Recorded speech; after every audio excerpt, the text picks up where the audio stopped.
and was incredibly dysfunctional. It is a great privilege to be here at a moment when it is working. So I want to express my sense of gratitude for that, Mr. President, but I also want to call the President's attention to news reports this afternoon that say that our colleagues on the Republican side of the aisle have decided they're going to block this bipartisan commission to examine what happened on January 6th, that they're going to use the filibuster here to block a commission that some of them actually called for, and a commission that I think, Mr. President, 35 members, Republican members of the House of Representatives supported. And I wanted to come to the floor to appeal to their conscience and to ask them to consider the damage that it will do to our democracy to not have this commission, as we've done at other important moments in the country's history. And, Mr. President, you were here on January 6th. I was here on January 6th.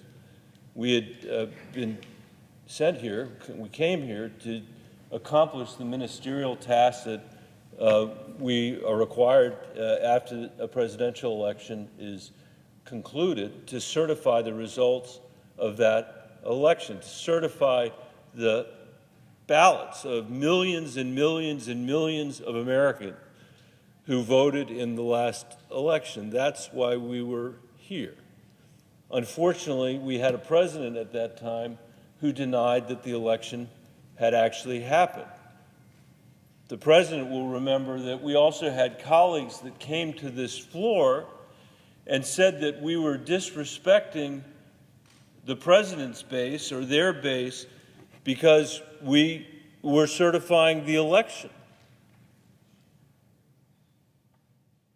Instead of having enough respect for their base to tell them the truth, which was that the election had been decided by millions of voters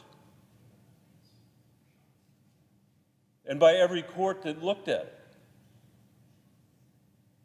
and by incredibly brave local officials, many of them Republicans, who wouldn't allow the president to push them around.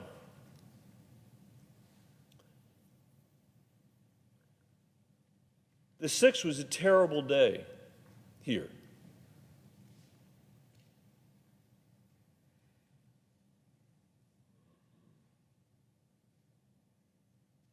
The people that invaded this Capitol, the people that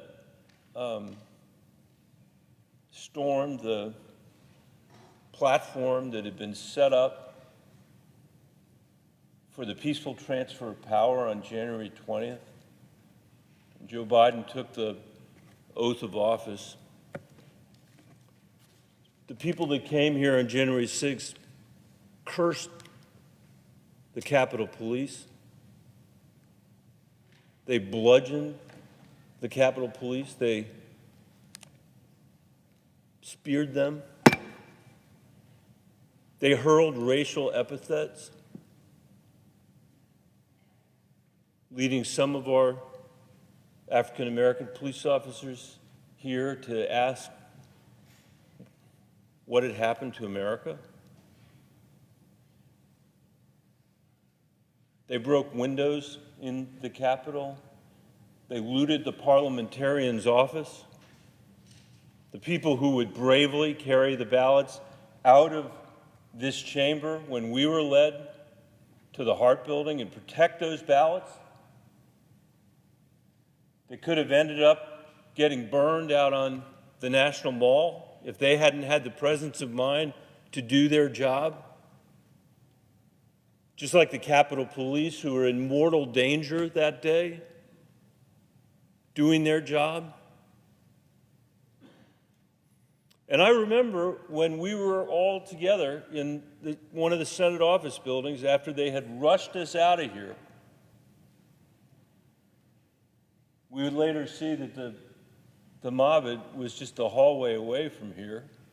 and actually they were misdirected by another Capitol Police officer who put his life in jeopardy to move them out of the way. And we were taken to another building, a Senate office building. And it was in that room, Mr. President, we were crowded in that room. It was in that room that I saw a scene that I never thought I would ever see as an American. On the TV sets that were on the walls of that room.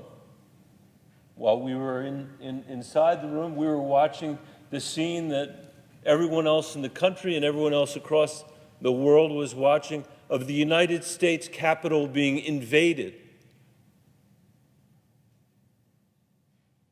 by our own people.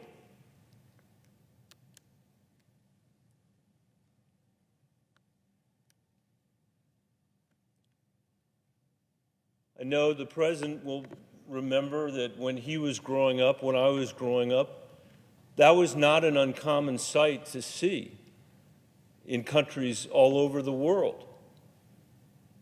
There are a lot of countries that have had events like January 6th over the world, especially when there's been transitions of power or a tyrant unwilling to give up their power. But in a million years, I would never have imagined that it would happen here. And it did happen here. And it sent a message all over the planet. While we were in that room, unable to certify this election, the Chinese government had the greatest propaganda win that you could imagine. And in the weeks that followed, they've said democracy is in decline, democracy is failing. That's what the Russians are saying. That's what the Iranians are saying. And when I was there in that room that day, I thought a lot about my mom and her parents, who were Polish Jews who survived the Holocaust. The whole family was killed except for them and an aunt, and they were lucky enough, after the war was over, they went to Stockholm, Sweden for a year, they went to Mexico City for a year, and then they came here, to the only country in the world where they thought they could rebuild their shattered lives, and they did. And so even worse for me than the thought of our adversaries using this to undermine democracy was the understanding that people all over the world situated just like my mom and her parents would lose hope in the American ideal.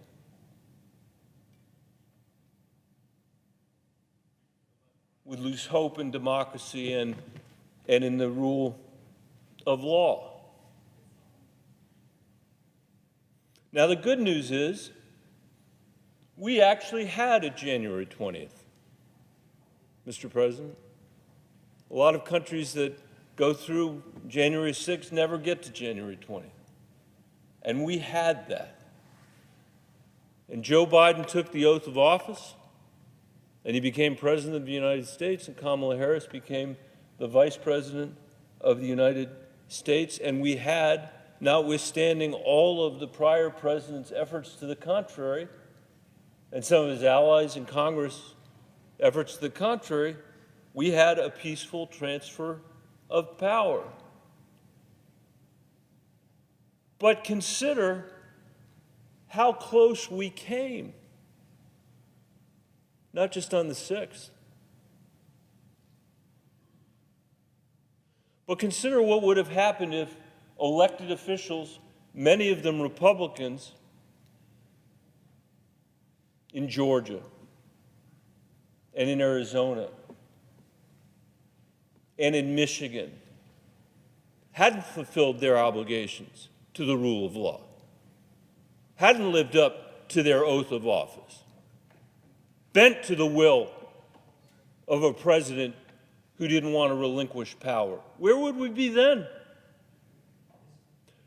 Imagine, Mr. President, if the Democrats, instead of winning a narrow majority in the House of Representatives, lost the majority in the House of Representatives. And 140 or more, 148 Republican votes to decertify the election, to overturn the will of the voters, to disenfranchise millions and millions and millions of Americans, all of a sudden was a majority doing that, as the former president would have wanted. Imagine, Mr. President, if 60 judges, many of them Republicans, appointed by President Trump, who howled the president's lawyers out of courtroom after courtroom after courtroom, because instead of doing what the president wanted them to do,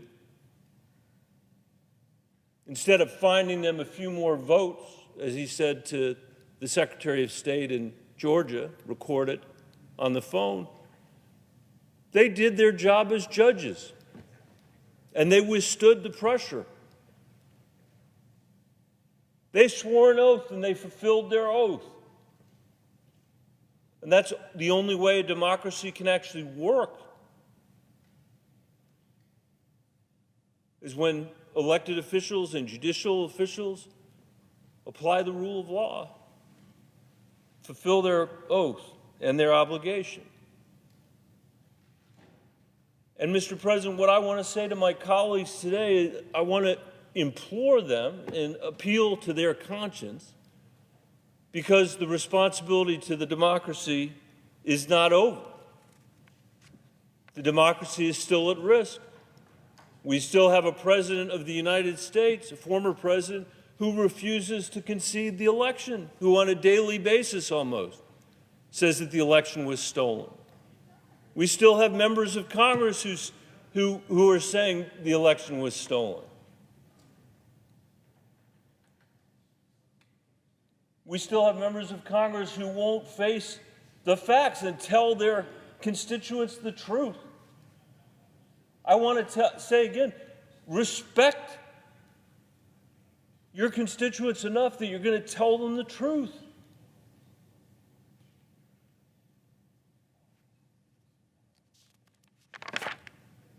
And that's why, at difficult moments in our history, like after President Kennedy was killed, or the Challenger exploded,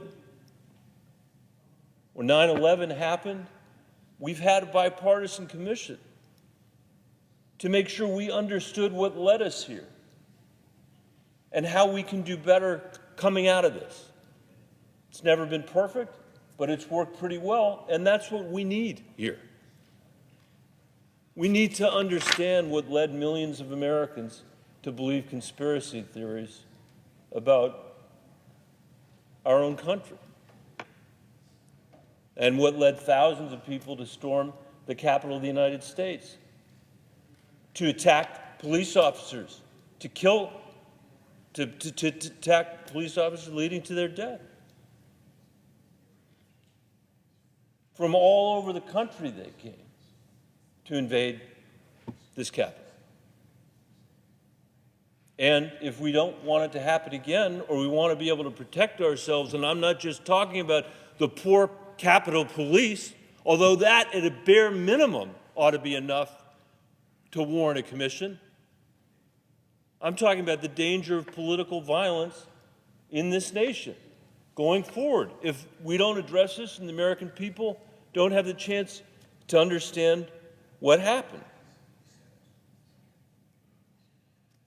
As I mentioned that night on January 6th, standing at this desk on the floor, political violence is what brings these republics to an end. I'm going to finish, Mr. President, because I know there are others that want to speak.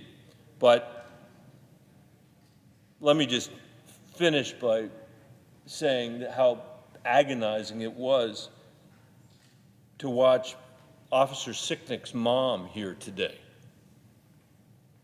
going door to door to door to ask people to please vote for this commission. And I hope that people will reconsider. I hope they'll search their conscience. The people around the world who watched January 6th are watching us today. And they want to know if democracy is up to the challenges of the 21st century. And I believe it is. I believe it is. I think democracy is the highest expression of humanity on earth. And we're being tested in all kinds of ways right now, externally and internally. This would give us the chance to at least deal with the internal questions. And I think at a moment like this, it's important for us not to stand for a party or for a president, but for the truth and for common sense and for our exercise in self-government. Mr. President, for all those reasons, I hope that when we have the vote tonight, that it will succeed and the American people will have the benefit of a bipartisan commission to examine what happened on January 6th and help us understand how we can strengthen our democracy. And with that, Mr. President, I yield the floor.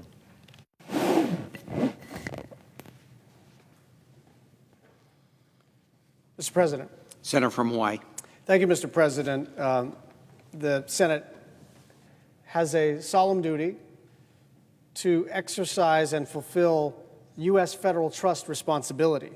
This duty is the guiding principle for all of our work on behalf of American Indians, Alaska Natives, and Native Hawaiians.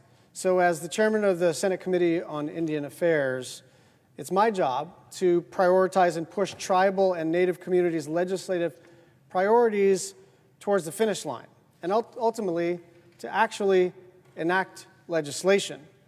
The Indian Affairs Committee has a strong tradition of bipartisanship going back decades. Committee members on both sides of the aisle routinely work together to achieve their own Native communities' goals. When there are disagreements, we do everything we can to work them out internally and to find common ground so that members aren't forced to air their